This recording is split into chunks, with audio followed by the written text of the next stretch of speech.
Você sabia que a forma como você olha pode impactar toda a sua comunicação? No vídeo de hoje nós vamos entender como o contato visual transforma a sua presença em qualquer fala.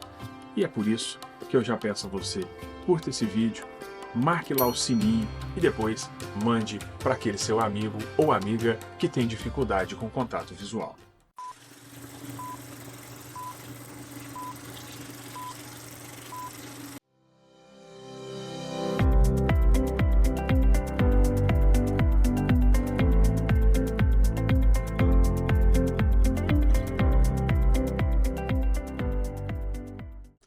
Por que o contato visual é tão importante, especialmente quando eu falo de oratória, quando eu falo de comunicação? O olhar, ele expressa segurança, ele conecta, ele demonstra empatia, autoridade. Há até aquele ditado popular que diz que os olhos são a janela da alma. Então, é importante que a gente entenda como é que isso faz diferença. Eu costumo dizer que em oratória há duas formas de você se comunicar com o seu público. A primeira é quando você fala para o seu público, e aí você se coloca distante, frio, não olha para a sua plateia. E a segunda forma é quando você fala com o seu público, e isso supõe encontrar o seu povo, abraçar a sua plateia, se direcionar a ela. A diferença profunda quando eu falo com do eu falo para. Quando eu falo para, eu não olho nos olhos, eu desvio o meu olhar, eu não me direciono à minha plateia e isso faz muita diferença. Quando eu olho para o meu público e me direciono a ele durante a minha fala, percebam que isso muda, você sente uma certa acolhida nesse processo. Muitos estudos já provaram, já demonstraram que o contato visual adequado aumenta, potencializa a credibilidade do orador. De modo bem específico, tem um estudo sobre persuasão publicado em 2017, que eu vou deixar o link aqui embaixo, para quem quiser saber mais. Ele conseguiu demonstrar que quando o orador se apresenta como uma figura competente durante a comunicação, muda toda a capacidade de percepção, de retenção e principalmente da participação ativa dessa plateia, das pessoas que estão te ouvindo. Agora, o mais interessante é que nesse estudo eles perceberam que o contato visual é um componente fundamental para a garantia e manutenção dessa capacidade de competência do orador. Então vejam que coisa interessante. Mas aí você pode me dizer assim, professor, eu não consigo olhar nos olhos das pessoas, me dá uma certa vergonha. E o que eu faço? Eu fixo meu olhar no primeiro da plateia e não tiro mais o olhar dessa pessoa. Bom, vai ser um problema. Daqui a pouco eles vão começar a achar que você está gostando da pessoa, só falta chamar para dar uma volta. Não, professor, eu fico olhando para cima, porque assim eu não preciso ver ninguém me olhando. Bom, desse jeito vai parecer que você está prestando atenção em alguma coisa do teto e está com algum defeito. Daqui a pouco pode ser que alguém saia correndo dali. Ah não, professor, eu fico olhando para baixo, porque aí eu sinto mais segurança. Da mesma forma, vão pensar que está passando alguma coisa por ali e isso acaba distraindo todo o seu público. Lembre-se que qualquer ação sua ali na frente pode ser fundamental para poder chamar a atenção da plateia. E aí você precisa ter em mente o seguinte, qual é o foco da minha fala? É a minha fala, sou eu, são as minhas ações, a integridade do orador é o foco. De maneira que tudo aquilo que você faz é objeto de percepção. Mas calma lá, não se preocupe, tem algumas coisas que nós podemos fazer para mudar essa realidade. Vamos lá. Primeira técnica, a regra dos 3 segundos. Nessa regra, você vai olhar para uma pessoa por 3 segundos e depois desviar para uma outra pessoa. O importante é que você olhe para todo o seu público, não só para alguém lá no fundo, ou só para alguém aqui na frente, ou só para um lado da minha plateia e não para o outro, não. Você precisa fazer isso de modo integral. Ah, professor, mas eu não consigo olhar nos olhos.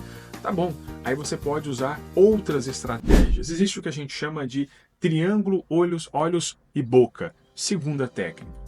Nas conversas, nos diálogos, movimente o seu olhar de modo suave entre os dois olhos das pessoas e a boca de quem você está interagindo. Ah, professor, eu não tenho capacidade de fazer isso. É porque essa forma de olhar fixamente pode incomodar. tanto você quanto a pessoa com a qual você está conversando ou com a qual você está olhando. Uma forma talvez de amenizar um pouco isso é você olhar aqui, ó, no meio dos olhos, no meio entre os olhos. Bom, um pouco acima do nariz. Ah, não dou conta. Um pouco acima da testa aqui, né, no meio da testa também é uma outra alternativa.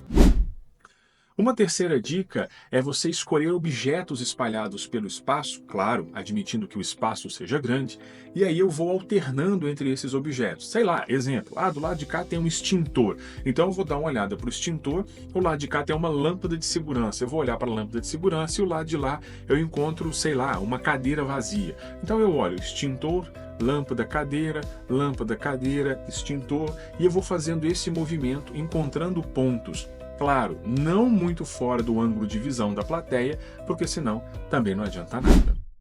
Uma outra técnica importante é o olhar para a câmera. Muitas pessoas, quando vão gravar, elas se incomodam e não sabem para onde elas olham. E aí, algumas olham para cima da lente, para o lado, ou às vezes até olha lá para o visor e não para a lente. Bom, o ideal é que você foque na lente, como se a lente fosse os olhos de quem está ali te observando, te assistindo. Ah, professor, mas eu não sei. Então talvez fixe um pequeno papel, um adesivo, alguma coisa ali, e você olha para aquele adesivo um pouco acima da lente, porque aí já resolve o problema. Já que você não consegue olhar para a lente, talvez esse adesivo possa te ajudar. Agora, lembre-se sempre que isso vai fazer muita diferença. Então preste atenção quando não há contato visual e quando há contato visual. Vamos lá. Sem contato visual. É importante que a gente saiba que a oratória é algo extremamente importante para a transformação de uma realidade. Quando eu tenho a capacidade de falar em público aprimorada, a gente realmente transforma e potencializa. Vejam. Agora, olhando e acolhendo.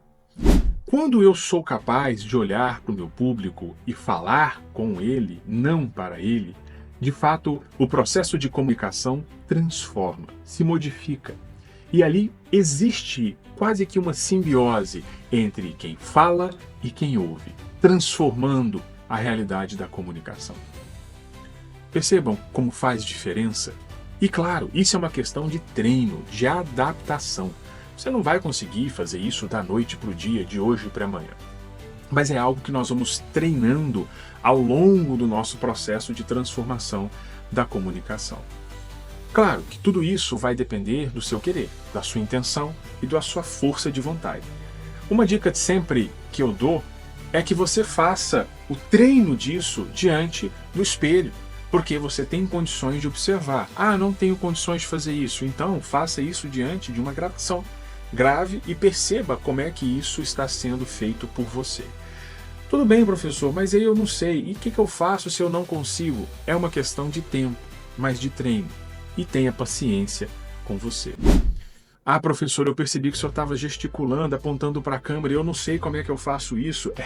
No próximo vídeo nós vamos falar sobre as mãos. Como usar, como não usar. Existe um manual de gesticulação em oratória? É isso que nós vamos descobrir. Nos vemos lá. E lembre-se, gostou? Curte o vídeo, manda para aquele seu amigo que desvia o olhar na hora H. E lembre-se, comunicação é conexão.